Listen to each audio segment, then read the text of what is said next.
Update India TV, हर खबर सच्चाई की ओर। दौंडच्या स्वामी चिंचोली गावात कौटुंबिक वादातून एका महिलेने स्वतःच्या 2 मुलांची हत्या केल्याची धक्कादायक घटना घडली आहे। या महिलेने स्वतःच्या पतीवर कोयत्याने वार केले। पिंटू दुर्योधन मिंढे वय वर्ष 2.5, शंभू दुर्योधन मिढे वय वर्ष 1.25 अशी दोन्ही मयत झालेल्या मुलांची नावे आहेत। या प्रकरणी आरोपी आईला पोलिसांनी ताब्यात घेतले आहे। तिने आपल्या पतीवर तो झोपेत असताना कोयत्याने वार करत हल्ला केला। या हल्ल्यात पती दुर्योधन आबासाहेब मिढे वय वर्ष 36 हे जखमी झाले असून त्यांच्यावर रुग्णालयात उपचार सुरू आहेत, अशी माहिती दौंड पोलीस निरीक्षकांनी दिली आहे। जखमी दुर्योधन मिढे हे माहिती तंत्रज्ञान कंपनीत संगणक अभियंता आहेत। सध्या ते घरातून काम करत आहेत। त्यांची पत्नी शिक्षित आहे। हे कुटुंब स्वामी चिंचोली गावात शिंदे वस्ती भागात वास्तव्यास आहे।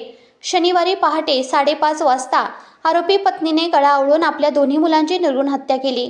नंतर झोपेत असलेल्या आपल्या पतीवर कोयत्याने वार केले। एकाएकी झालेल्या हल्ल्यावर दुर्योधन यांनी आरडाओरडा केला।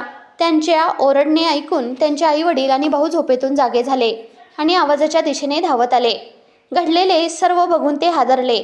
त्यांनी जखमी दुर्योधन यांना तातडीने उपचारासाठी रुग्णालयात दाखल केले। या घटनेची माहिती पोलिसांना देण्यात आली। पोलिसांनी तातडीने घटनास्थळी धाव घेतली। या प्रकरणी आरोपी महिलेला पोलिसांनी अटक केली आहे व पुढील तपास पोलीस करीत आहेत।